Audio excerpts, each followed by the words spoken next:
4, 3. Hey, 2, 1. A long 2. A little bit longer. 1. There we go. All right. So I'll be meeting you. All right. So here we go. Day number 2. Excited. We're on here. Man, we got a special guest for everybody tonight. It's going to be a fun night tonight. So as we're jumping on here, let me add a couple people into the group. Let me just give you a heads up real quick. I know we're late at doing this, but we went ahead and put the link for the Zoom in the group. So we got some good news. We want you guys to hop on. Why we want you to hop on is because we want you to be able to ask your questions. We feel like you're going to have a lot of questions from the stuff that Sheila's going to be teaching us tonight. So this is what I'm going to ask is everybody keep your mics muted. And then when Sheila explains something and does some stuff, she'll open it up after each little part she does and see if you guys have any questions. Please write your questions down. Make sure to ask your questions. We want to make sure everything is clear for you guys. Are we all good? Awesome. So Zane, you got anything you want to say?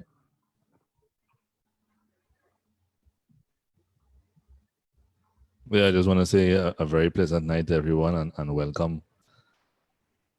So like a radio station here. We're live from New York. No, I'm just joking. So we I honestly hope that this session that's the information that you're receiving it tonight would actually propel you and encourage you even further to start writing. And I'm certain that what Sheila is actually about to present here would actually give you a nice tool so we can actually get those books started. This is Quarantine Life for Now. And so good. Let's make the quarantine life productive. So good. So I want to introduce you to our guest tonight. Before we do that, Tanya, welcome on. I see your daughter's there. Welcome. Hey. Hi. Hey, I'm excited. We get some youth up in here. That's awesome. Indeed. You know, I have a friend of mine who has written. We've been talking a little bit, but he's written 9 books. Right? He's 15 years old. And I'm like, are you kidding me? 9 books. 15. He wrote his first book at 8 years old. Right? And I'm like, what? And it's just it's awesome. So I was kind of excited because Zane, we've been working with my daughter and she's getting really good at writing. So I've been encouraging her. I want to help her write a book, start a book by next year. That is what we say. That is what we say. That's going to be fun. So I'm glad to have you on here tonight. It's awesome. So let me introduce you to our guest tonight and let her just jump right into this. This is Sheila Parnell with Benchmark Ministries, and she is a guest. She's helped me a lot. And one of the reasons why we brought her on here is she's a big reason for my book, Think and Grow Christ-Minded and God Become Flesh. She helped me a lot. Matter of fact, she's done my cover. She edited my book and much more than that. So she's been really awesome and amazing. Taught me a lot of the ropes of stuff that I've been sharing with you. A lot of things I didn't know. Critiquing me a lot, make an outline. Right? I'm just writing random and she's like, got that outline done? You know, so she's got a lot of tips. She's a wealth of knowledge. So you guys are blessed tonight to have her on. So Sheila, just go ahead and just take a minute, share a little bit about you, and then let's just jump right into this thing. Yeah, well, it's good to know, Paul, that you're getting down that outline part. Because I think he was beginning to think that I was a broken record because I kept saying outline. But I actually had never desired to really write. I sort of started writing when I was in junior high. You know, I was reading the mystery love novels. You know, I was really mesmerized by the mystery and all that. So I started thinking of different stories and I'd start trying to write them down, but I just kind of shoved that aside and went on my merry way, never even thought about writing again. And then I received a prophetic word about my picking up the pen and write, because, you know, God was giving me revelation that needed to be given to the body of Christ. Well, I shoved that prophetic word as far away from me as I could. It was like, no, you know, because I don't spell good. I'm just, you know, I'm, as far as punctuation, that's not my thing. I always go to my husband and say, how do I spell this? You know, so I never felt qualified. Okay. And so, but I kept shoving that prophetic word away. And then actually one morning in January, I can't even remember the year, I literally woke up in the morning and I heard the Spirit say, okay, it's time. And it, you know, and I actually had a desire by this time, you know, so so I just went down and just started looking up all kinds of information about how to write, and, you know, just so I just gleaned as much as I could. And then so then I came across, you know, this specific writing program that I'm going to share with you tonight that has helped me tremendously. I used it to write my 2 books, and I love the flexibility of it and all of that. You know, so I'll show you a little bit about that, because that helped me tremendously. Because it was always, you know, aggravating to me to think about trying to put it in Word and you know, having to scroll and scroll. Of course, you can do the outline on, you know, how to navigate through it, which would help, you know, not have to scroll so much. But even then, it just seemed cumbersome to me. And then I had tried Scrivener, which that's a fairly interesting program. It's I was able to get it at a discount, but I found that it was very difficult to learn, you know, and to navigate with it. And I didn't feel like it integrated well with Word.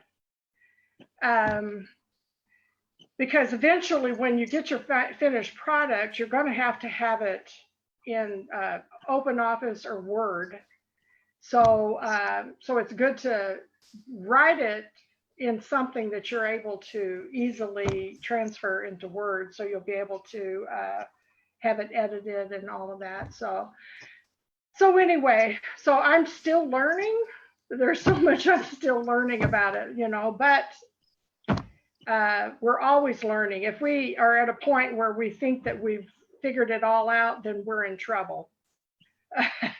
Because we need to always be learning. I don't care what stage in life we're in or at, you know, we've got to always be willing to learn more.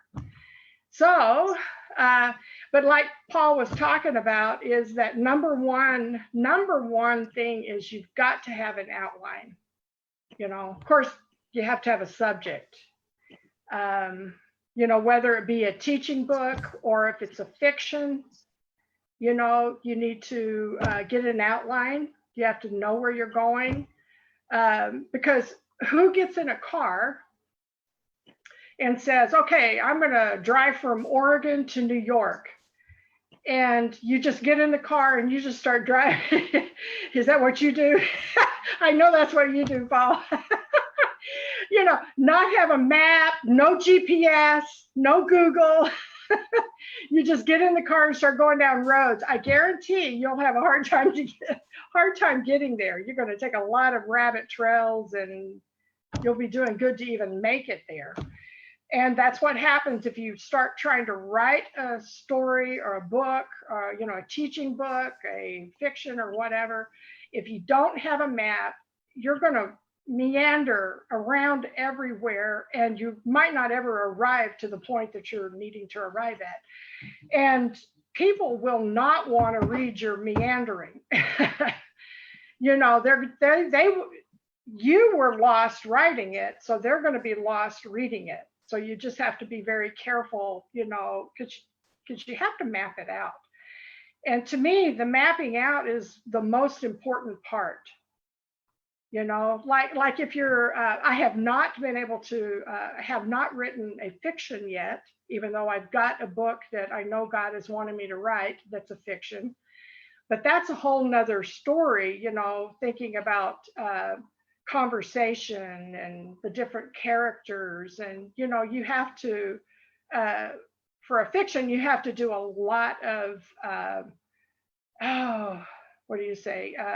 A lot of, uh, figuring out. You've got a what's the word? Investigation of, you know, the location, the characters. You have to know your characters. You have to, you know each scene. You've got to, you know, even know how to write it to where you're leaving a person hanging and wanting to go to the very next scene or the very next chapter. So there's a craft to it, and we can all learn how to do it. You know, I've learned a lot for the fiction from I think her name is KM. Yeah, I can't even think of her name. Kimland or something like that. Keeneland. I can't remember. Maybe I'll think of it later. But she has. I always get her stuff. But she does a lot of good teaching on how to do that fiction, how to do the plot, because you want to know how to bring people in.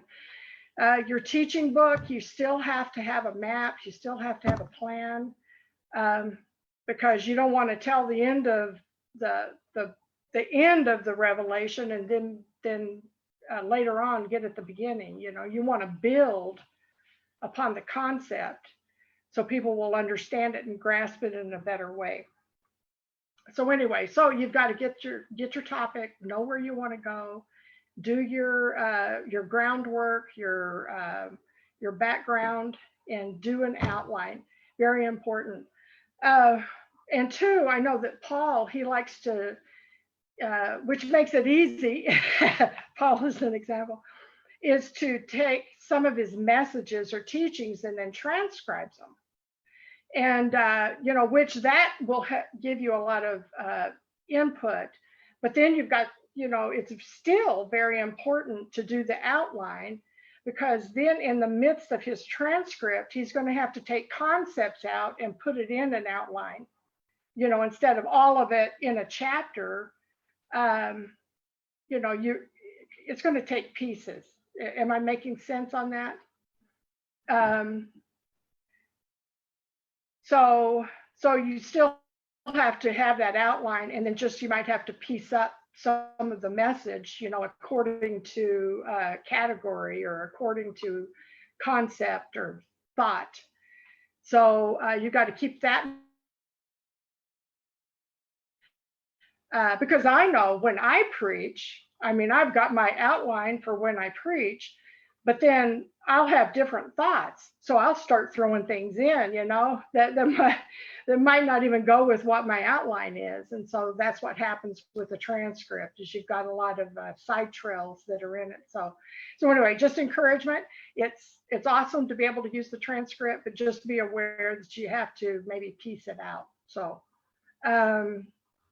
anyway, I don't know if I'm helping or anybody getting any ideas from that.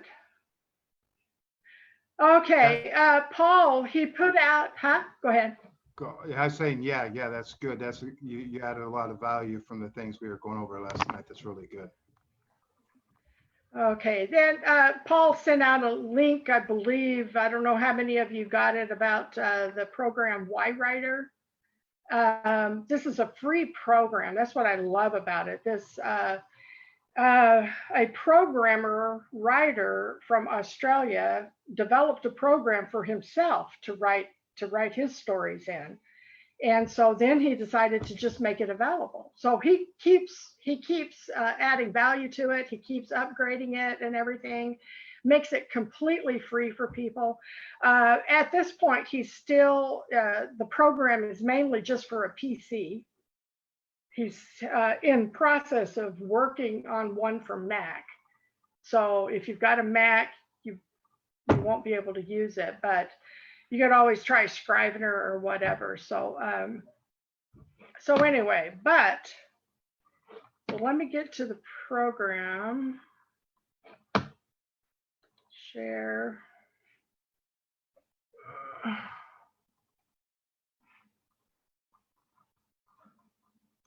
See if I've got the right one. Okay, does everybody see that? Yes, okay.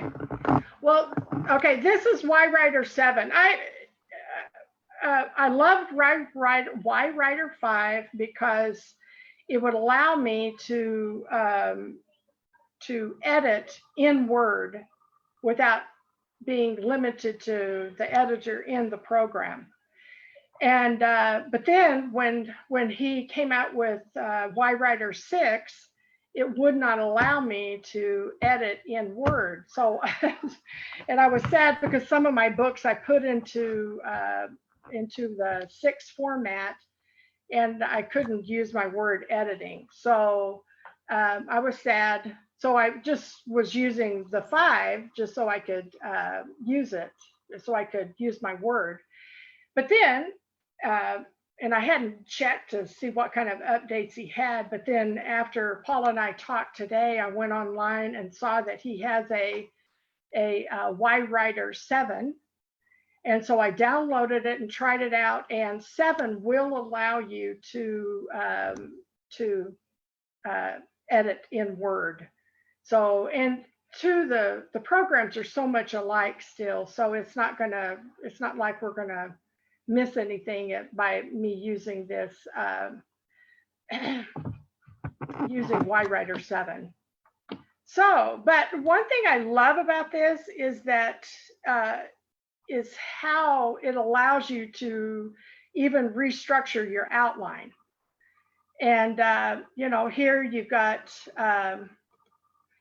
we can do, you know, it gives you the projects. You can make a new project. It has a project wizard that pops up. Open a project that you have saved already, and it has a, you know, a list here of your books, your recent ones. You can print your project. You can save your project. You can export it. You can export it to text or RTF, rich text. And then, you know, and one thing about 7 is, and I haven't got to explore it really, but it has the features of doing an ebook from it. So there's just a lot of neat things about it. You could do a report, different reports, and and I like this because it allows you, for each scene, you're able to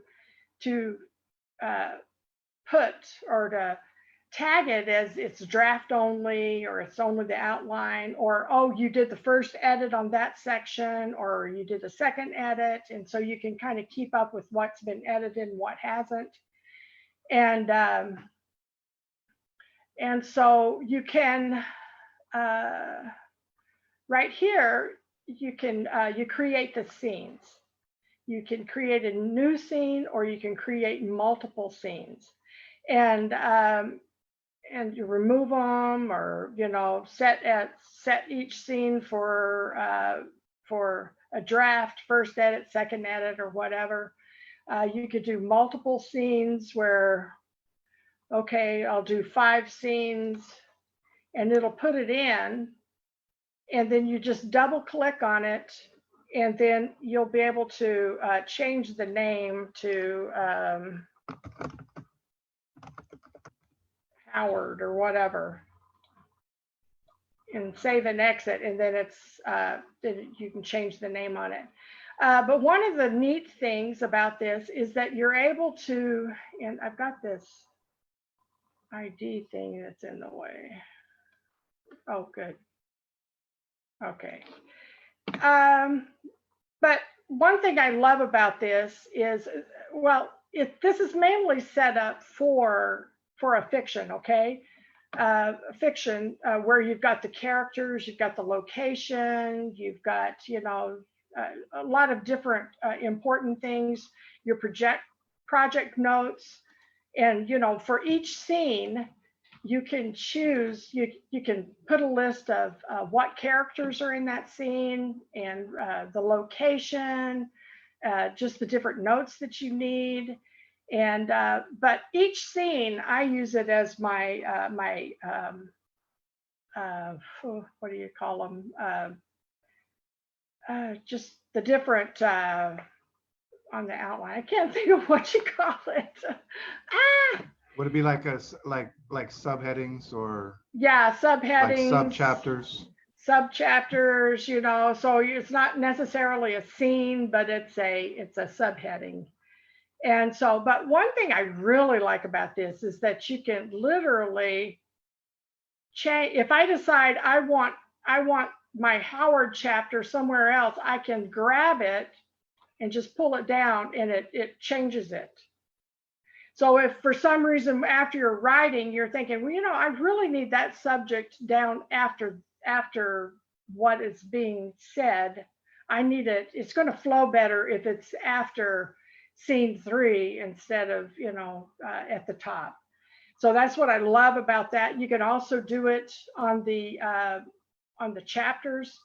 When you add a chapter, you can do chapter 2, and you can always change these chapters around too.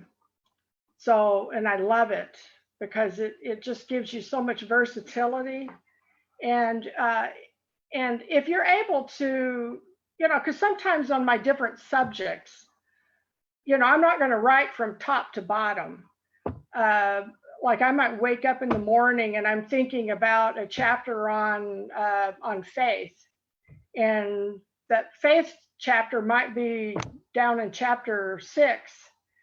And so I can just go to chapter 6 and whatever subtitles under it, I can write under it. So I'm not limited to having to scroll and search and all of that.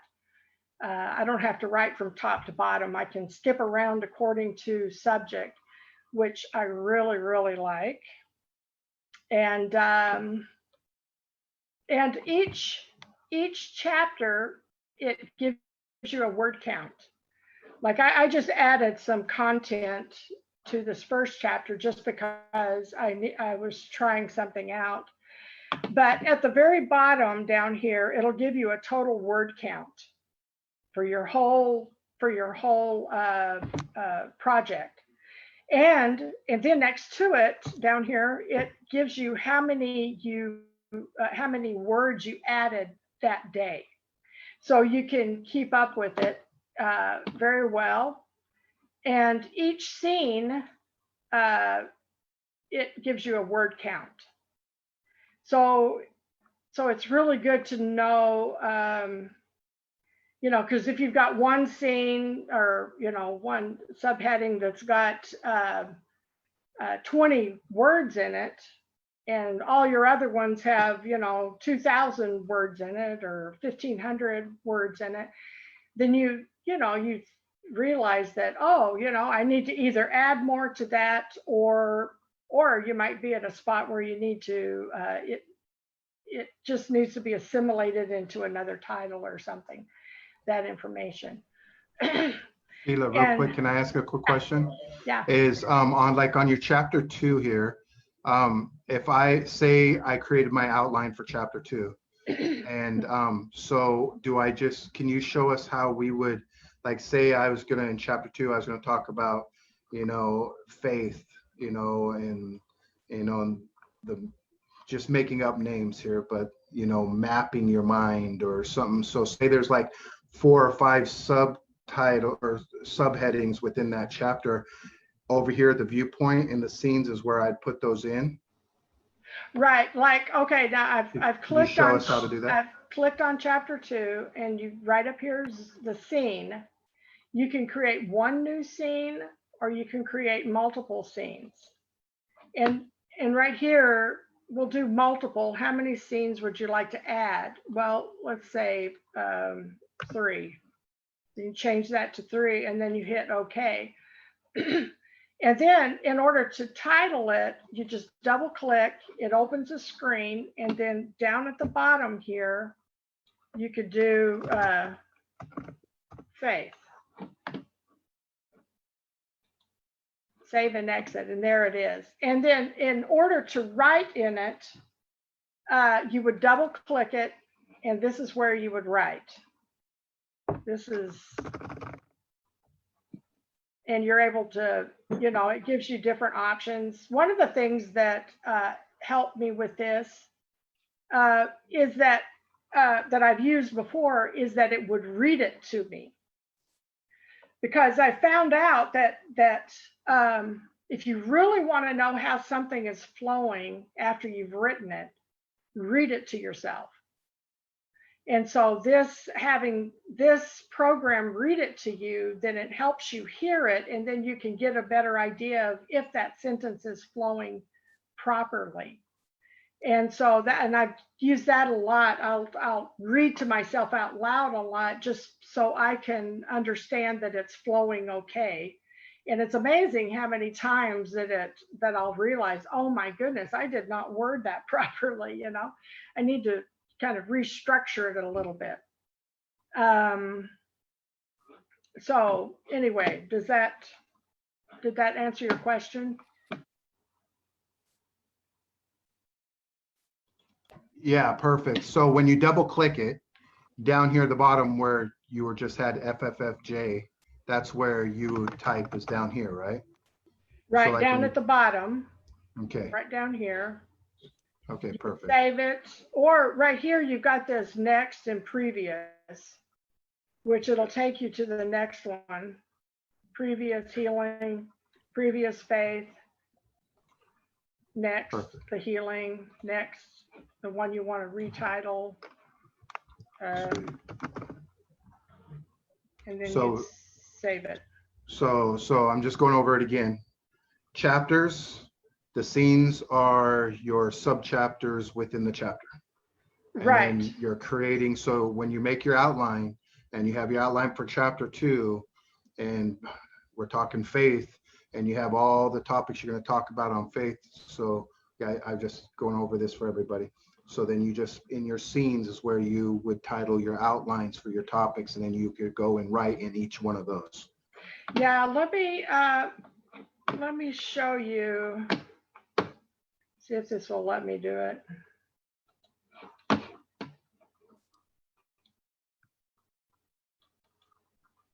Okay, this is my book that I've been working on forever. This gives you a kind of a clue. Down here at the bottom, I've got word total of 45,753. And it tells me here in the chapters at the left of the screen, it shows you how many words that I've got in each chapter. And you can readjust your screen for, you know, however. And here it'll tell you how many scenes are in your chapter. It even tells you how many characters.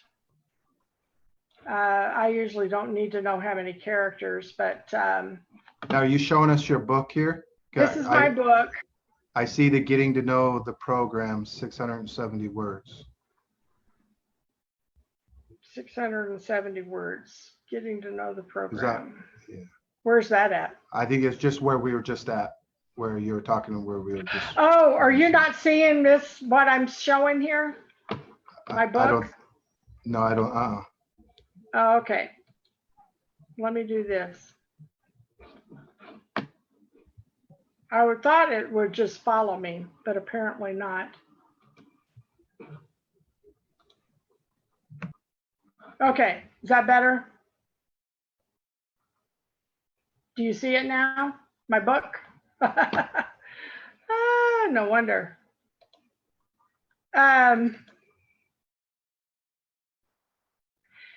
So anyway, it gives you an idea of each one. And then when I click on it, then it gives me all my subtitles or my subheadings. And you can just do as many, you can see how many words are in each subheading. And I could take, if I decided I wanted rest regained up here, I could easily just move it and everything would move with it, which is so awesome.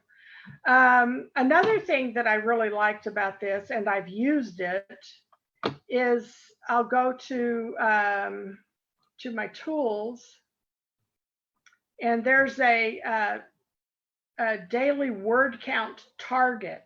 This is something I really, really needed because it's so easy to get busy doing something else. And then you think, oh man, I forgot to write anything today, or I forgot to write anything this entire month, you know, but this word count, it gives you a target date, like you could start date. You can see way back whenever I did it last.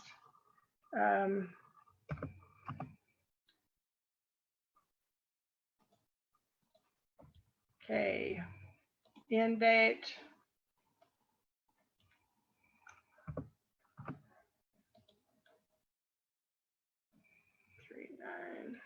Sorry, guys. Okay, we could do 3 and change this to maybe October. And target count,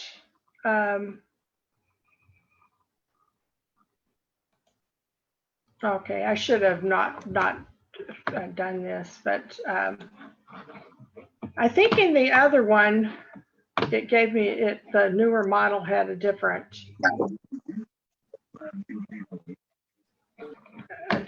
thing. Okay.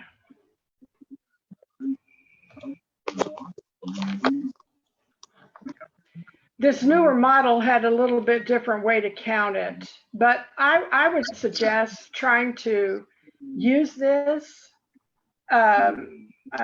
It's easier to use on this, like if my end date, start 4/7, end date in a month, and I wanted to write like 5,000 words, then it would automatically tell me that in order to do 5,000 words in 30 days, I would need to write 140 words per day.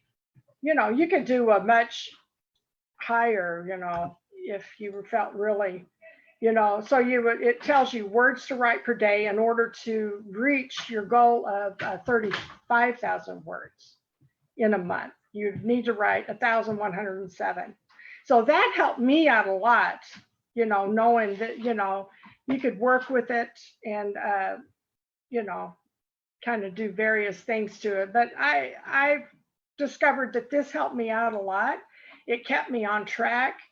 And then it was really easy for me to come in with what I had written down, all of my, you know, the whole thing, is that I would then export it into my RTF, you know, a rich text into my Word. And then I was able to, from that point, then start getting it edited, or and from that point, I was able to copy and paste it into the template that I was going to use for my final book, because you have to have it in a template for your final product.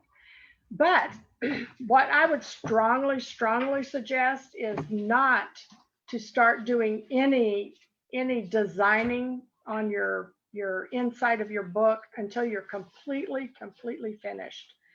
That's kind of what threw me off when I came in to help Paul with his book, was that it had already been put into a template, but there was still a lot of work that needed to be done on it. And I was trying my best to not bother the template, because I didn't, you know, because I knew someone had worked really hard and faithfully on it. But I knew that anyway, I was trying to honor what they had done, but it got to a point I couldn't do it. It just, so finally I backed up And I just made a whole new outline for Paul's book. And then I took his, then I went with the context or the thought that, and I put it, I was pulling from his book and putting it into this new outline. And I literally had put it into a Y writer, actually, just so I could get it organized and everything. And that's what helped me get his book on track so we could get it to a point of getting it published. So anyway, I would strongly suggest don't start doing any kind of designing on the inside until you've finished. You know, even the font size or the spacing, even, or the justification. Don't even start that. Just deal with content. Just deal with getting it down, because you're going to be having to have people go through and edit it, you know, 4 or 5 times even sometimes. So so it's really important to just do the writing. Just think about that, and the design happens at the end. So we have a quick question real quick. Okay. So if someone has Mac and they can't download this, what do you suggest? I would suggest the Scrivener. Okay. Scrivener, I was able to get it at a discount for like $20. I do not know offhand how much it cost. And there could be some other writing programs out there that I don't know anything about, or you can figure out Word with its navigation panel too, but you have to do it. It's just a little more complicated to try to get it unless you're familiar with Word and how you do that. Know this, that these recommendations, you can always go to YouTube University, and 9 times out of 10, and even with Y Writer here, with what Sheila's doing, on any kind of program, guys, you can get a lot of information off YouTube. So Yeah. if you have Mac and you have to go with Scriber, is that what you called it? Scrivener, yeah. Scrivener, yeah. So you just type that in YouTube and search it, and I promise you're going to find information on there. Yeah, you will. I mean, there's a way to do it. You know, some people too, they like to, they feel more comfortable writing longhand, you know, which that's fine. But eventually you're going to have to get it into a digital file. Right. I mean, just flat out, you're going to have to get it there. So at first I had a hard time typing in, you know, on my computer, my story, you know, but I knew that I had to get my content in digital form, or else I would never be able to transfer it into a template to get it published. So it's just important to, you know, go ahead and just think digital, get used to it, you know. That's good. So can we open up for questions? Sure. If anybody has any questions of anything Sheila was talking about, please feel free to ask any questions that you have. You can go ahead and unmute your mic and ask the question. So Sheila, this is Lori Flugrad. Thanks for coming on. I have a question. Can you just write? I mean, can you just do it on a computer and just, you know, write it out? Or do you have to find something like this to break it down? Because I'm all kind of old school. Well, you can do that. It's just that it's harder to keep it organized. Okay, I see. You know, you could do it in Word, you know, where you can just write, but it's just harder. But you can, you know, because it's so easy to lose where you're going. Gotcha. is what it is. It's harder to map it out. But in Word, if you're able to figure out the navigation panel where you have to use your like the title and the header and all of that. So you'll have to learn how to use the setting up the navigation panel, which that's possible. And you're able to go into the navigation panel and click to that certain area of your document. So you can do that. I would suggest stretching yourself and learning how to do something different, because it's not the learning process because I'm really good with computers, but it's still, having to pay for something and, this doesn't work on a Mac. And so apparently someone's going to have to come up with a thing that shows a page by page where I can just flip it, something a little easier that goes on a Mac. So do you have Word? Right now, for some reason, when I went to Australia, it knocked off my Word and I don't have it on my Mac. So it's kind of a well, one day I'm believing. you could do Open Office. Open Office, okay. Open Office and find out how to get that navigation panel to work for you. Do you know what I'm talking about? I have no idea. Okay, there's but I can always Google it, like Polly B says. I could always YouTube it. There's so many YouTube videos out there that YouTube it, and but if you could figure out the navigation panel where you can set up an outline, and you're able to jump through your documents. Yeah, that would help a lot. Yeah, I would suggest that. Okay. But you need something to keep you on track with your train of thought and where you're going with it. Yeah, organization I seen was huge. You remember when you introduced me to this, Sheila? She came over and I was showing her my book and I'm scrolling through my mouse like this, trying to find, and I'm just going through because all I did was I went on Word and I started at the beginning and and then I made this is chapter. I didn't even have sub chapters. You had to scroll 10 pages to get through that one, scroll through another 10 pages. Finally, 25, 30 pages down the line, we found where we were trying to get. And then I had to critique it out to find the exact spot. And then I had to do that every time I was writing. Yeah. Which that's time consuming, trying to find where you were. And two, if you're, you wake up in the morning and you think, man, God gives you a certain new concept about something you're writing on, but it's in the middle of your book and, you just want to be able to jump right there. And, at first it'll be hard to try to set up a navigator page or to learn a new program, but in the long run, it will be so worth it. So let me ask you this. Has anyone ever YouTubed if there is something for the Mac this similar? I haven't because I don't have a Mac, but I would strongly suggest that, see if there is something else out there. Exactly. Yeah, completely. So, but I just know that a writing program helps tremendously, Mm-hmm. No matter what kind it is or who developed it, or whatever. So. Okay. Hey Sheila, I have a few questions there. Okay, so I've actually written using Word. Oh, all right, and I'm seeing here.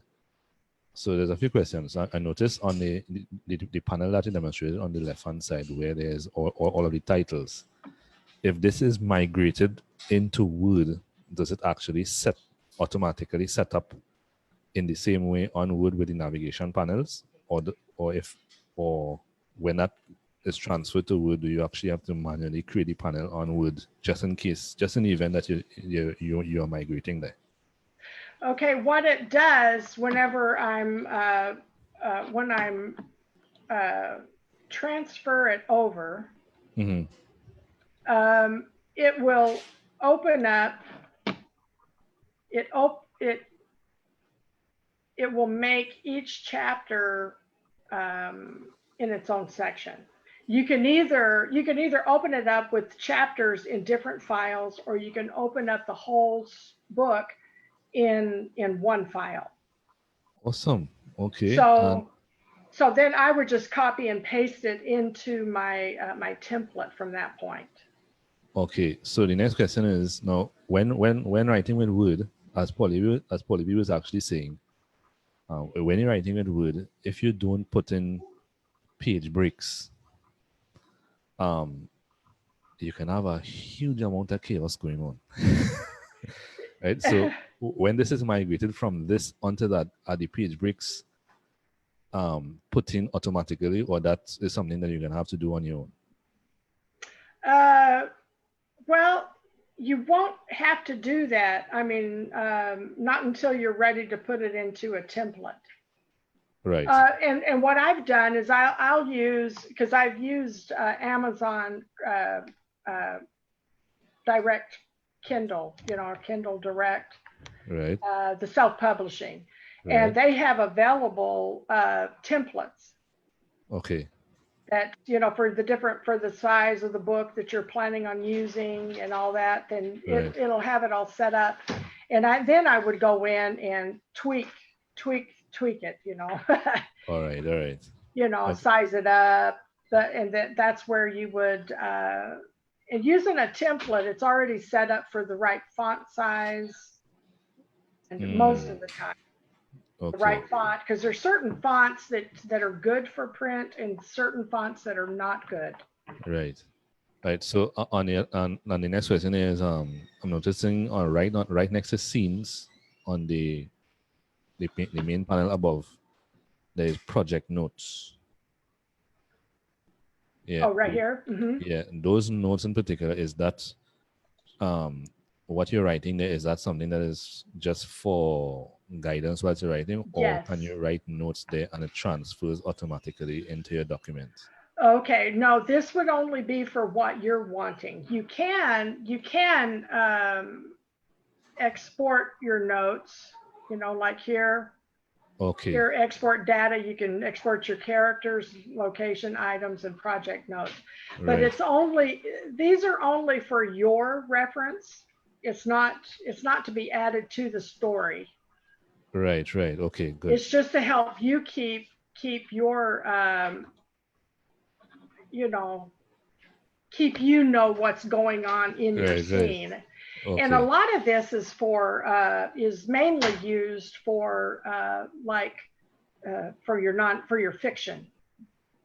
Right. Okay. Okay. Okay. I don't ever use it really, just with my teaching books. All right. Well, but it could easily be used. Yeah, I asked because that there are some of those well, these are non-fiction books where you have the actual content on the page, and at the bottom you have a list of footnotes. Everything is. Oh yeah, the footnotes. Yeah. Does this do or provide accommodation for that? You probably could. I know there's, let's see here.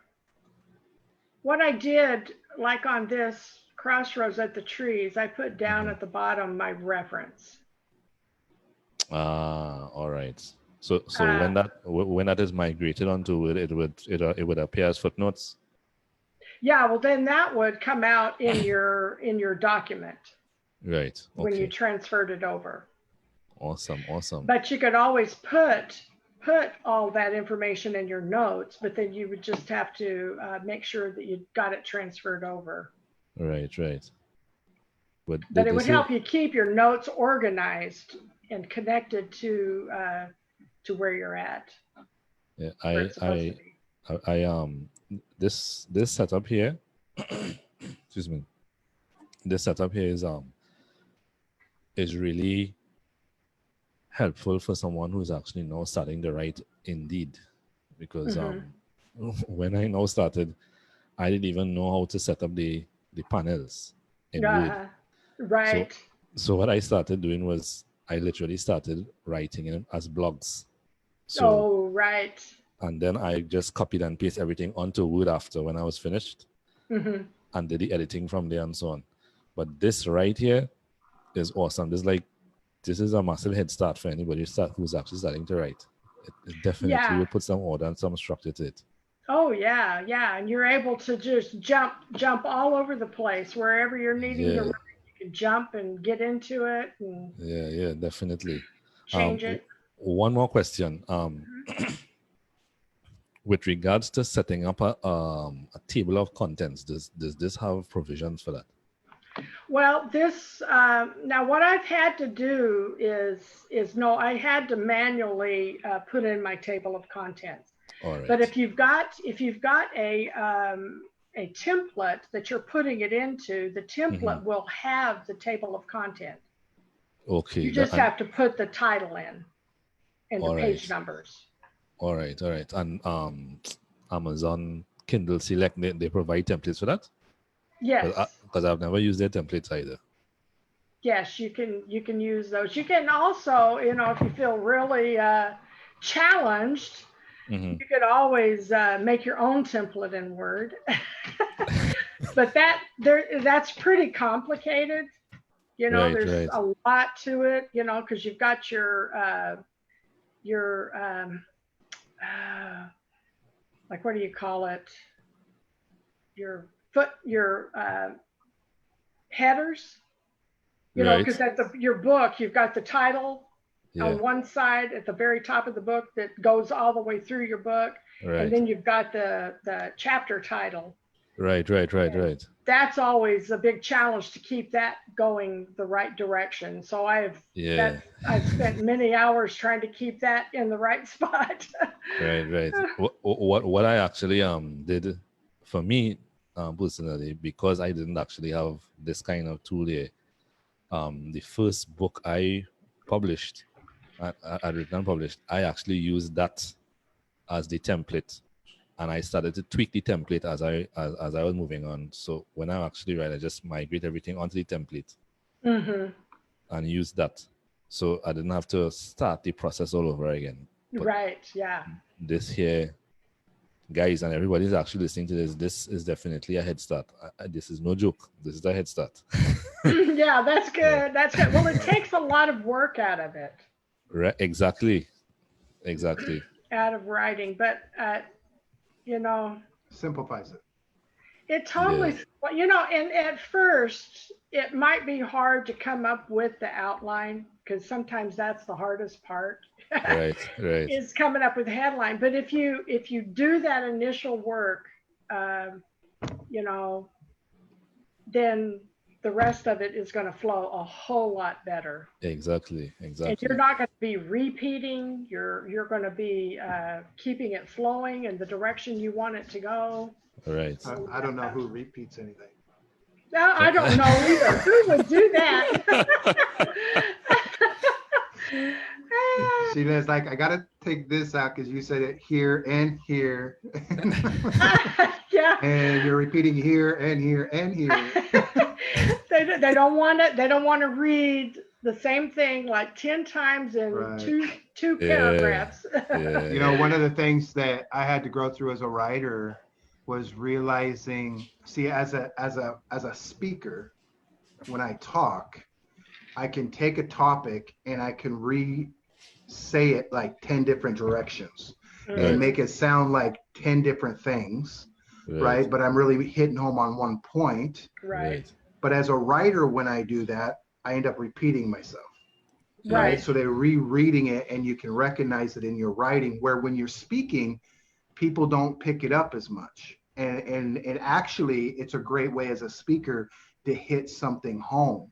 But as a writer, I'm learning, and I've learned this from Sheila, is that you make your point, and then you might create a story, for example, to highlight that point, to lock that in, and then to be able to move on to your next point. So that's actually something in this next book that I'm releasing that I worked really hard on doing. It was actually not doing that and breaking that down. So we all do it at times, because especially those that are speakers like Zane and I and Sheila, and anybody else on here, that are speaker, you know what I'm talking about. You're always reiterating your point, right? Yeah, And in a yeah. book, you only have to really say it once, right? And you can reiterate it, but you might have to articulate it in a whole nother concept and idea where it doesn't sound like the same thing again and again and again. Well, Yeah. we don't realize that we listen differently than we read. That's good. Exactly. And so that's another thing, that if you're transcribing a message, there has to be a lot of tweaking with the transcription of that message, because you have to go from listening to reading. Right. You have to bring it into a whole different form of, people reading it. Yeah, I think I think that sorry, you're saying Oh, something. no, go ahead. No, go ahead. Yeah, I think well, I think what it is there really, and from my experience with both, I've actually written and I've also designed presentations to present material. And so what you usually do when you're speaking, and Sheila and Polly are really spot on here. What you're really trying to do is that when you have a point as a speaker, you are using various analogies that would actually appeal to the audience and the different people in the audience who may relate to different things. So you're actually presenting in different analogies, but you're really seeing the same thing. So you could be speaking, and within 15 minutes, you could have probably put that in 10 different ways, so that persons whichever analogy grabs your attention, you'll understand it through that. Yeah, well, and two, a lot of times on writing, if instead of just repeating Right. what you're trying to get across, you can add in a story. Yes. Or an illustration of that. And so that will paint a picture for people, and it'll also help bring home what you're trying to say. Yeah, that is what I'm actually getting at, because you may be speaking like that, but we are not taught to read like that, even at an elementary stage. You're actually taught to read A, then B, then C. So everything has to hit from one point to the next and build the structure like a big tree. Yeah. That was actually a huge learning lesson for me. As you know, Sheila, I don't like to tell stories. And I just like to get to the point. Let's get into it. Let's grind it out. That's just a teaching style, right? But I had to learn to implement stories. Like the first book I wrote, I actually went back and created I think I actually have 3 stories in the whole book, right? But I mean, 3 stories is a lot more than what I had, but I had to actually learn how to implement them stories in. And it's still to this day, stories, like if I get in front of a speaker, this is just me, this isn't everybody. Now this I'm just different. If I get in front of a speaker and they're telling stories all the time, just give me a pillow, man. I care less about your stories. Just get to the point. Get it to me. I'm here to learn something, not your story, but I see the value of stories as a speaker. I think I think it's a balance. Right. You need to bring a balance. One of the things too that I would suggest if somebody's just starting out writing or whatever is find a critique group. Right. That helped me so much. I became a part of a Christian critique group, and I actually this book that I've been showing you here is this was actually my first book that I've never got published. I've got to go through though and actually get it done. Right. But I started presenting some of this material to be critiqued, and they were telling me, Sheila, this is more like a textbook. You need to have stories. You need to bring it to, it's like, so I started trying the different techniques of trying to tell stories, and that's what the book I published was what I learned from the critique groups on trying to bring in stories and illustrations. And but I found that I had fun coming up with stories by retelling biblical stories. I would just like when Jesus made the whip, I wrote it from a viewpoint of what was going through his mind. Right. He was making Okay. this whip, but I would just get these stories in the Bible and I would just tell it from their viewpoint to try to bring my point across. And I found that was kind of fun. Yeah. That's so good. Fun But doing that. it's kind of like and I can relate to Polly also with regards to what he was sharing, because and I had a learning curve with that, as I was sharing yesterday in the session, where with regards to what Polly and I are doing with regards to the gospel and so on, Mm-hmm. a lot of what we're doing, we look at it from a very mechanical perspective. Yeah. And so when we write, we think, well, and this is something I had to learn, and that's actually what I shared yesterday, that people generally, unless you're actually approaching something from a very scientific perspective, presenting information like it's data is not Mm-hmm. really going to, people will see it like, okay, that's just a manual or a Yeah. textbook. Yeah. Right? And people really want, as an author, we had to really understand that everybody wants to relate to what is on your heart. So the story is actually the means of sharing your heart perspective, your heart experience, what you experience, or the writer or the author's perspective, and not just A plus B or Y equals MC squared. And nobody wants Mm-hmm. to read that. Right. Yeah. But I think it's a balance. Yeah. If your whole book is just telling the story, then you might as well do a fiction. So I think it's best not to have too many stories, but yet you need something there to kind of lighten it a little bit.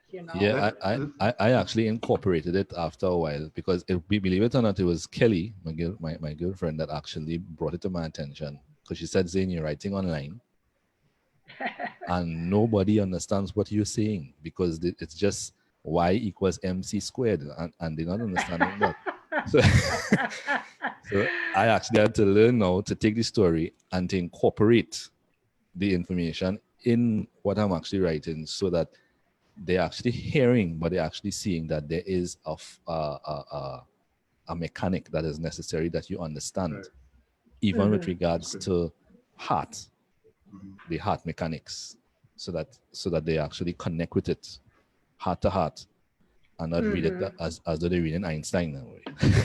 Yeah. Sure, good. Yeah. Here's something that I want to encourage you watching this right now is just and I only want to say this because this is an area I'm growing in, but just to help you in the process. Let's just say that if you're a fictional writer, you're building everything on a story, right? And you're building a stories within stories, and you're setting up stories, you're setting up, and you're putting a lot of emotion and feelings, and you're really drawing people into that. But as a nonfiction writer, I want to encourage you to think of like this. Just take notes of this. Is on every point that you're making, create a story to go with that point. Yeah. And just think about adding that in. So when you're making your outlines, for example, make your outlines, you know what I mean? And so when you know like your outline, and then you got your sub chapters that you have in there, your sub outlines, then and I want to talk about faith. Then think of one story in your life where you had to use faith in a certain area, or you know what I mean? Just implement those. And really, I want to encourage you as a writer to, only because we're really encouraging you to use your voice. Nothing wrong with using other people's story. Nothing wrong with using other stories. Please do. I feel free. There's nothing wrong with that. But I really want to challenge you to use your story. And just especially as you're beginning writing and stuff. Again, nothing wrong with using other stories and other people's stories, or or implementing stories with you and someone else. I mean, obviously it's all part of the storytelling. But my challenge is to you, with any kind of point as a nonfiction writer that you're making, make sure to add a story to that. And this is something I'm really trying to discipline. Remember, here's a point, was a story that can go with the point, right? Something I've seen, something I was a part of, something that relates to me, whatever it is, but I just think about it. And if I can't think of a story, I go on to the next. And I let Holy Spirit, eventually it drops. And like I was saying last night, a lot of times on my phone, what happened is on my phone is I'll be going about my day and out of the blue, it'll just drop a story and I'll remember it. I think, oh man, that goes. So I just go to my notes real quick and I say, hey, the story on faith. Here's the story. And I give a little, a little intro to the story.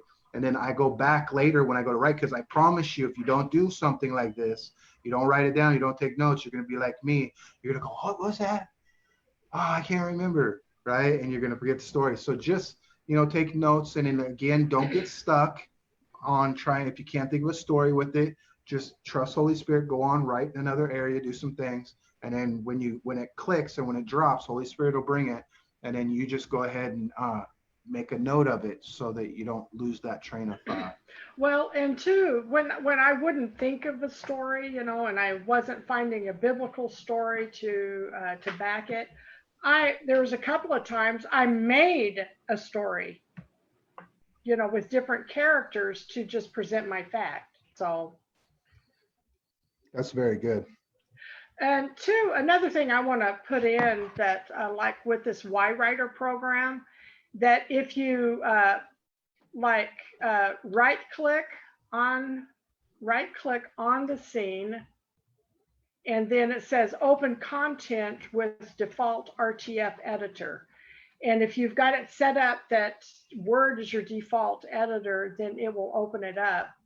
And I'm not sure if it'll open it to where everyone can see it, but it's very, very important not to change the structure of your Word, this document that opens, okay?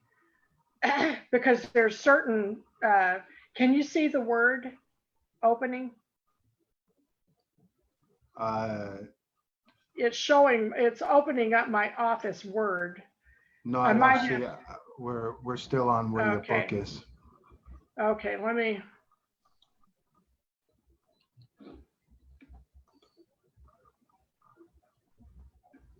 Hey Sheila, while you're doing that, Vicky just sent a Y-Writer Mac.package version.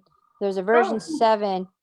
I put the link in the other Facebook. It's www.spacejock.com. So. Oh, okay. Thank you, okay. Vicky. You rock. Yeah, good girl. Okay. This is when it opened up in the Word document. Okay. It's real important to not change the format of it. Like right now, see up at the top, it says RTF 00009.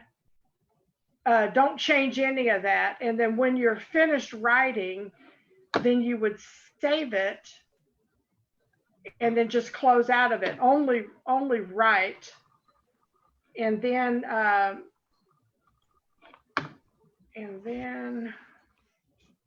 Sheila, what did you click to do that in the beginning? Can you show us real quick? Come back. Okay, you go on the scene and you right click. And since I closed it out, I have to come down and finish external editor.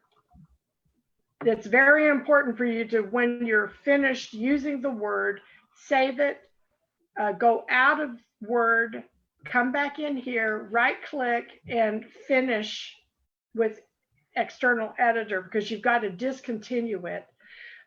If you want to open it back up, you just do this open content with default RTF editor. You would click that and it would open into Word. You might have to set your computer to default to that. So anyway, I was thinking that I needed to let everyone know that you've got to be careful about not changing that document for its the type of file it is. You can't change the type of file. You can change the content, but don't change the type of file, or else you could lose what you're what you just typed, and it might not integrate back into your Y-Writer. So what you're saying is that by doing that, the information on Word and on Y-Writer would remain synchronized? If you keep it in the RTF, the rich text. Okay. You have to keep it in that, or else you will lose it. So All right. only do your typing and save it in this document that it's already in, Right. and then exit, and then you have to come in and then finish with external editor. All And right, then cool. when you're finished with your Word, then it will integrate the word count for you. I see. All right, So understood. then it'll add it to it. Awesome. So Sheila, is it okay? Because, okay, I mean, people can follow you on Facebook if they have any questions, Sheila Parnell. Yeah. And because I know some people might have questions later. Again, on top of this, remember, guys, YouTube University will never fail you either. Yeah. Okay. Yeah, that lady's name is KM Wieland. Okay. See if I can Awesome. find her. We'd also like to bring you on, Sheila, maybe again before this 7 days over, because I would like to touch just a little bit on the topic of like people are going to have questions when it comes to writing their book, you know, about cover pages, stuff like that. And I'd love to have your feedback because I know you've done mine. I know, you know, and you enjoy doing that as well. So it'd be nice to get some of your input on that as well, if you're open to Like that. for the book cover. Yeah, just so you know, if people later want to, you know, I know they're going to eventually, it's going to come up and they're going to have questions about that. And I would like to maybe just touch on that a little bit, you know, in this course, because, you know, this is for helping people be able to write their first book. And I know eventually they're going to, you know, want to learn how to create their, you know, their table of contents and, you know, create a book cover.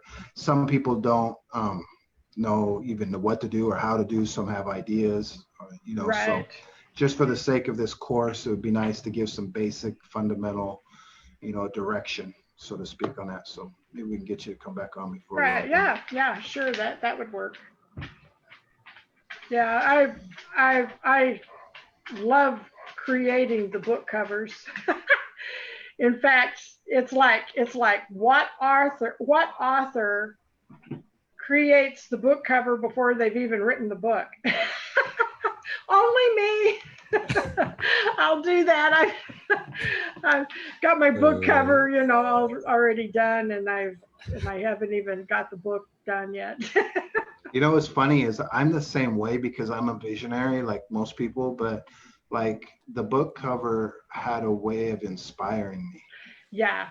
And as a writer, and that's just for me, right? So like when, you know, like this next book I got coming out, right?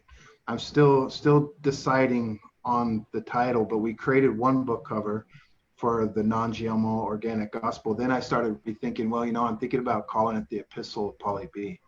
And then remember I talked to you about it, and I wanted the writing to look like it was cursive handwriting, like it was written by hand. And then I wanted to find a cover that would actually fold and it would tie, like an old school scribe looking.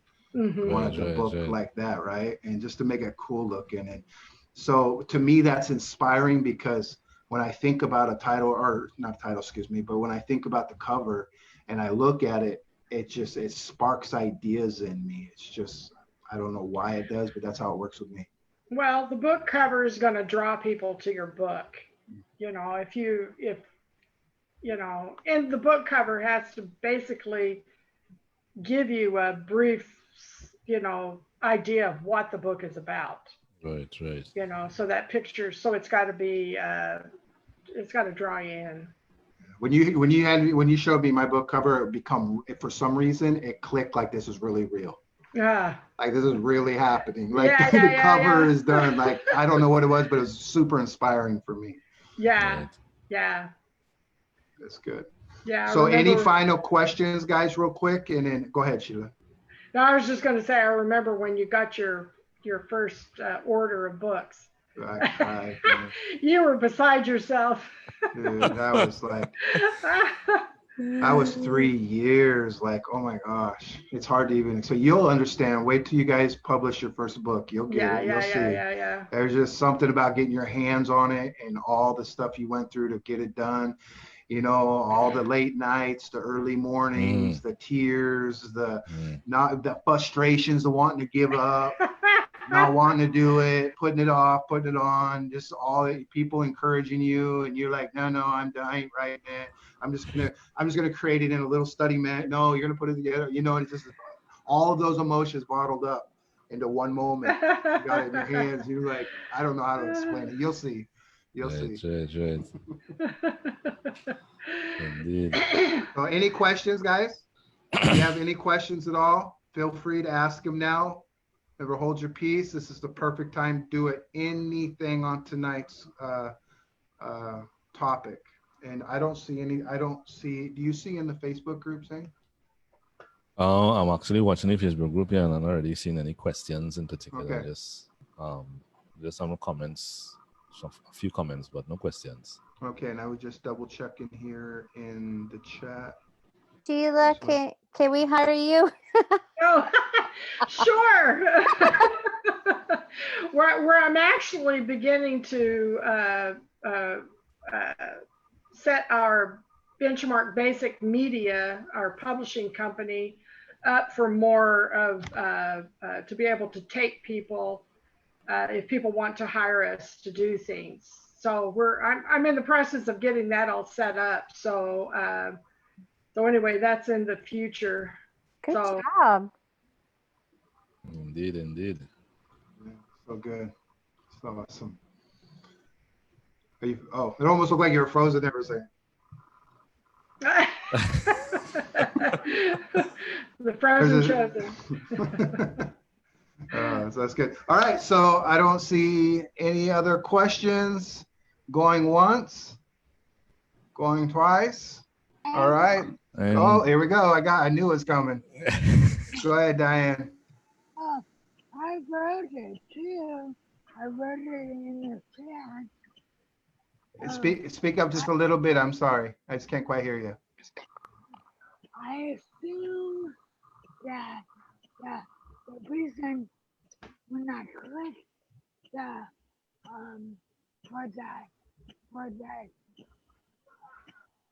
book thing what we were just describing is I assume it didn't work because my computer is a tablet, not a regular computer.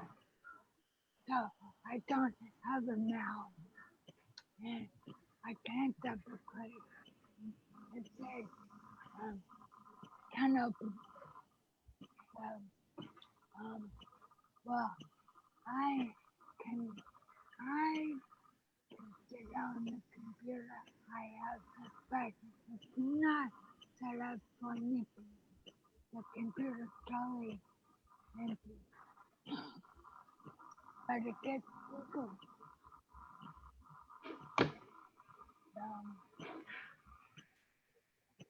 Well, actually, Y-Writer, he's developed a program for tablets and the phone. So if you're able to go to the Y-Writer website, and you should be able to find in there what he's got for the tablet and for the phone. Okay. So check that out. Yeah. You're welcome, Diane. Yeah. All right. So any other questions? This is a good time to ask if there's any.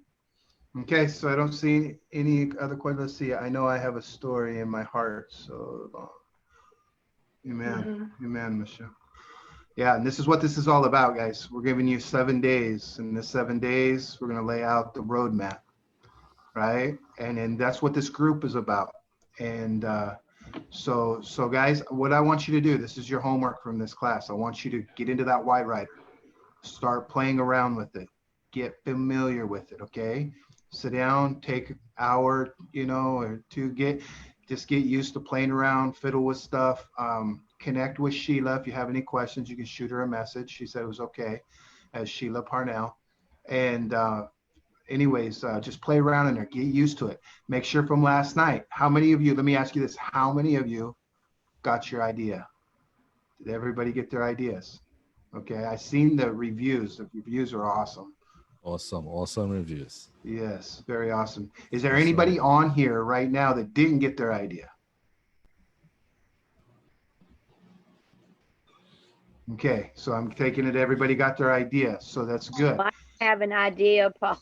I I have probably like a novel in my brain, but I have no idea where to go with it. Does that make sense? Like, and it almost feels like what I want to do is not, the ending has not happened yet, but I want to start doing something, if that makes sense. I want to start.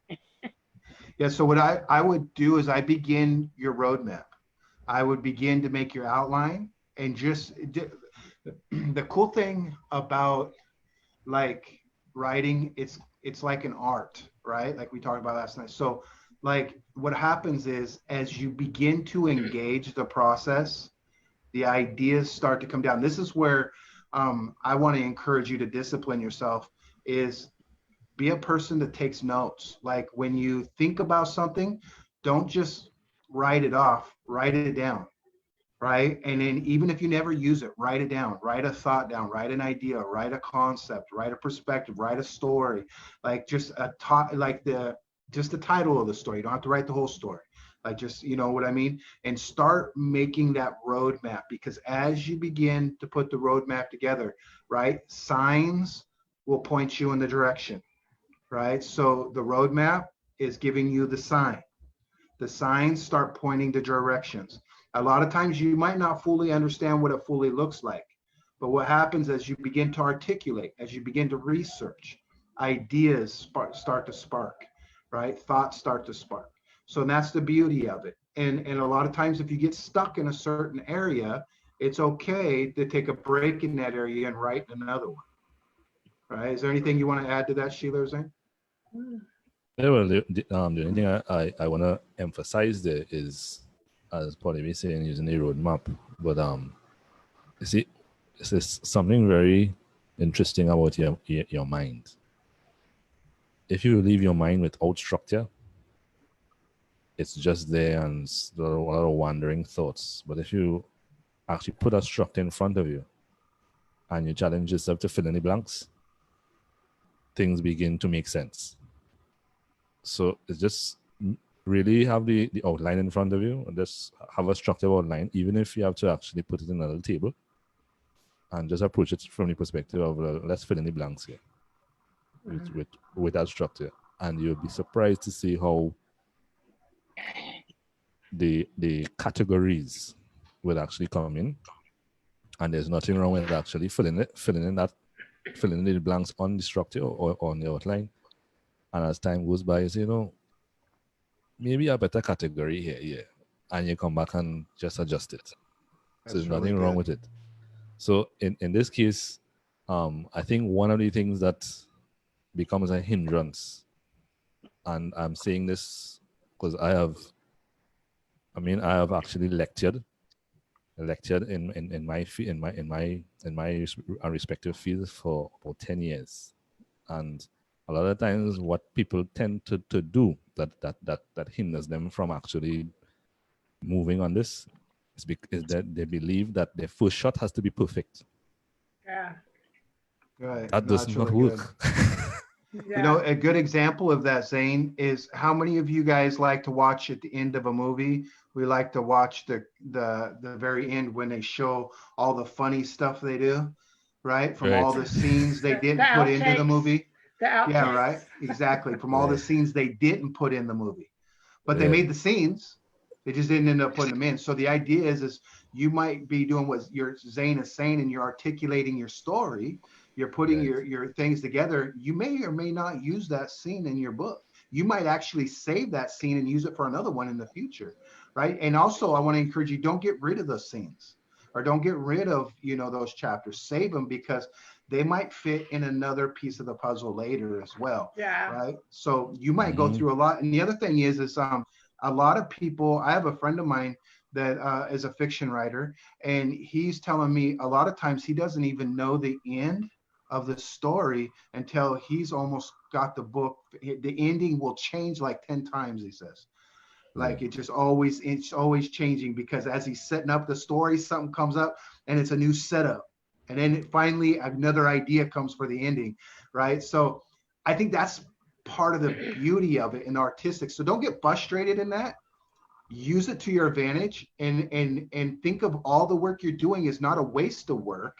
You're Right. actually you might just use that work later in something else. So you're actually saving yourself time by creating those scenes that you might use in something else later. Mm-hmm. Yeah, and just one more thought here with regards to perfection. I just want to put this out. Perfection in that context, perfection, the whole idea of perfection at your first shot is your biggest enemy. Mm-hmm. There's perfection in functionality, what functions. And if it takes time for you to understand what functions, then take your time. There's perfection in functionality, not just boom, and you just turn out to be a superhero. It doesn't work like that. Right. Yeah. Well, So too, whenever you're writing, it's so important to just write. I have trouble because I try to edit tremendously as I write, and I always have to stop myself. I can do it so much, but the main thing is to get the idea down, and then you'll come back later and then do the editing. Mm-hmm. So yeah, that's so good. Sheila, Go ahead. that's what I was gonna ask you, what you were meaning earlier. Do you just kind of sit down and start writing? Like if I could just get started writing something down, do you just kind of write and not worry about like commas and punctuation and should that have parentheses around it? My brain cannot even imagine that. Like my brain's going, I don't remember that from high school, like. Right. Well, I tell you, I endeavor to do that, to not look at it, but and I've got that perfectionist thing that comes out in me where I'm trying to, make it perfect, and I have to pull myself back and just write, and so I still struggle with it because No, I would literally rent my only child out for somebody else to do that part for me. I literally could not tell you like where a new paragraph should start. I mean, he mows yards really good, like I'll rent him out with somebody else to do that. Yeah, so good. So good. The child says, "Thank you, Mom." So Vicky, do you got it just a second? I want you to hop on real quick. So you raised your hand when I asked about the idea. Oh, thank you. I just, on the idea, well, that was earlier. Well, on one hand, I think I do have an idea. I at first I was thinking I don't, but I realize I do. I mean, basically, I've never really, it's been a long time since I've written my story. So it's really, that's the only thing at this point. If I was to write something, I feel like, yeah, that's it. So I think I'm just going to go with that for now. Yeah, okay. Good, Yeah. good. No, that's really good. And just remember, it's like we were talking about last night. What do you want from your story? What do you want? Like, right? And what is your desire? Really think about, what are you feeling? What are you sensing? What is your thoughts saying? Like, you're going and you're trusting these things. You've heard us teach about this quite a bit, right? But just trust those things and go with that direction with it. And understand, again, just like we were talking with Michelle here, is just begin the process, right? Think about it. Even if you're starting out and you don't have a full complete outline made out, maybe you just have chapter 1, my story. I'm just like, right? And just begin there. And then start making notes of what you want. Like, what are 5 things or 10 things you want to really articulate in your story, and what audience are you looking to, to reach with your story, right? And just don't overthink it. Just begin the thought process and then just start writing this stuff down, because it's part of the brainstorming that puts the pieces of the puzzle together, right? It's using and activating. It's, use and exercise. When you get that brain moving, then all of a sudden things just start popping off, right? And you're going with it. And listen, it's okay to put something down and change your mind. You understand that, right? It's Yes. okay to change your mind. And there's nothing set in gold and stone. And if you write something, it's okay. Save it if you don't want to use it, like I was saying, and use it again later. So just begin with that stuff and start with your story. If that's the beginning of it, just start there. Yeah. Awesome. So you doing good, Nicole? I know Nicole started on her book. She's been working on it. She's been really excited about it. Yeah. That's So awesome. It's fantastic. you have any questions, Nicole? You have anything? Okay. No, Awesome. okay. Awesome. Okay. Go ahead. I'm not really sure about what to write on. I have an idea, but I don't know if I should do that. The best way to do it is just to start writing on your idea. Just start doing something with it, like and so as you begin to just work with that idea you do have, then it'll either develop or God will give you another idea or whatever. But a lot of it is just prime the pump. Begin to prime the thought, prime the action of writing. So I would just encourage you to take that thought that you have and just start writing.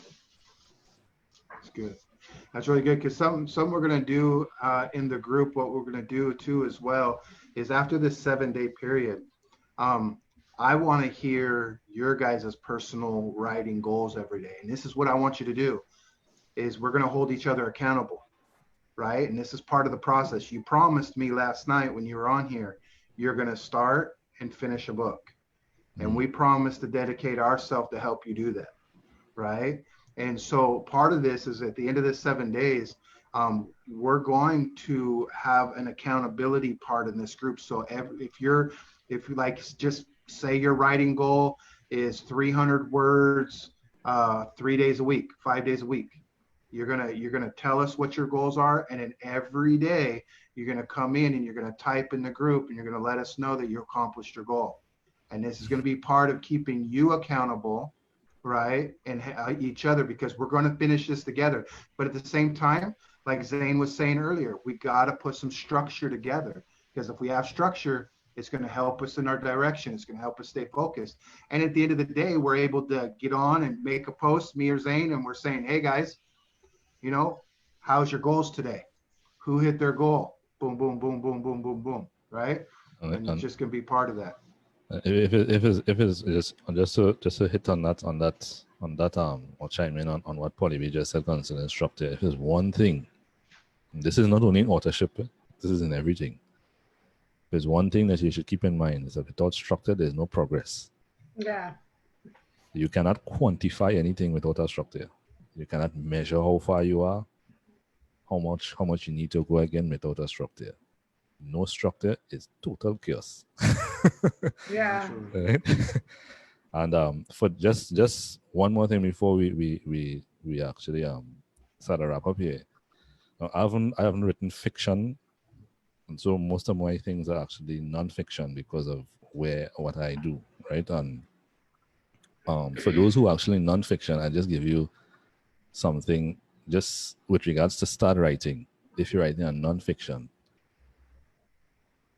all you need to do, so let's just put this in a little table here, like on about 3 points. sometimes whatever you're writing in nonfiction on, maybe you can just start by defining what you're going to write on. Like get a definition and start with a definition and follow from there. Or you may have, through what you're writing the nonfiction on, you may have learned something that you have, you know how people would actually quote Einstein? There's something that you may have learned in that area. Just take that idea as your own, like you're saying, just start with that. Just write that down, that's all. And start from there. It's simple things like that. And that will actually give you a direction. So, and the reason why we're saying this, and basically what Sheila is saying, Paulie is saying, what I am saying, it's technically the same thing as Sheila puts it, it's really primary pump. If you say you have an idea, and you don't know where to start, that could take you 10 years. You'd really say, well, hey, I don't know where to start. But if you just find one point, just drop the flag in that one point, and that starts the journey. It's really that simple. That's really good. Zane, I want you to answer another question for everybody real quick. And this is mostly because this is for really people that are getting off the ground, never wrote a book, even people who have wrote a book as well. We have a few people in here actually have wrote a book. Cindy Carpenter is one of the students in here that I've read one of her books. Okay. And so anyways, Zane, I want you to answer a question for people that are like me, maybe, that didn't know that wrote a book and didn't know the difference between a fiction and a nonfiction. Oh, I as of maybe now, I mean, listen, I wrote my first book and I didn't know the difference. I couldn't have told you what a difference between a fiction and nonfiction. Okay. And I wrote a book, right? So like right. I explained that for anybody that might watch this later or maybe even on here now. All right. So when we say fiction, we're actually speaking about stories, right? Usually things that are imaginative, novels, information that will go into things like fantasies and so on. When I say fantasies, we're talking about stories. Non-fiction would actually be within the area of something that is informative. Something that is informative or something that is providing information in a particular field, or some information that could actually help people solve a problem or educate them on something. That's basically what nonfiction is about. That's really good. And then think about this too.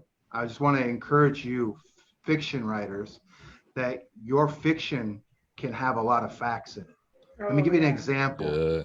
Right? Yeah. Is everybody, you all watch The Shack? Right? Great example there. A lot of great points and learning lessons in that book, right? And it's a fiction book, right? But at the end of the day, there is so much learning lessons and so many good points in there. So if you're a fiction writer, I don't want you to think that like it's just a figment of your imagination. No, those are real teaching points being told through a story. Yeah. So I want you to know that it's valuable.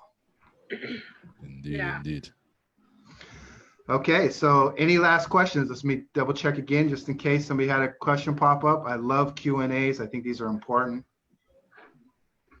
What we'll do later is we'll chop this up and we'll edit these videos down, and maybe we'll just put a whole Q&A section or something. Right. So no other questions? Okay. All right. Looks like we're done then. Thank you. Thank you, Sheila, for coming on here. Guys, connect with Sheila Parnell, right? And on Facebook, have any questions about Why Writer, go ahead and hit her up. U2 University will never fail you. And Zane, thank you, brother. Appreciate you, man.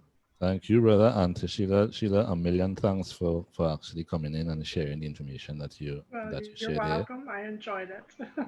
It is actually, I'm certain, as I said, what you shared here today was definitely giving new writers a head start and keep them from frustration, from some frustration, because I know I went through some frustration.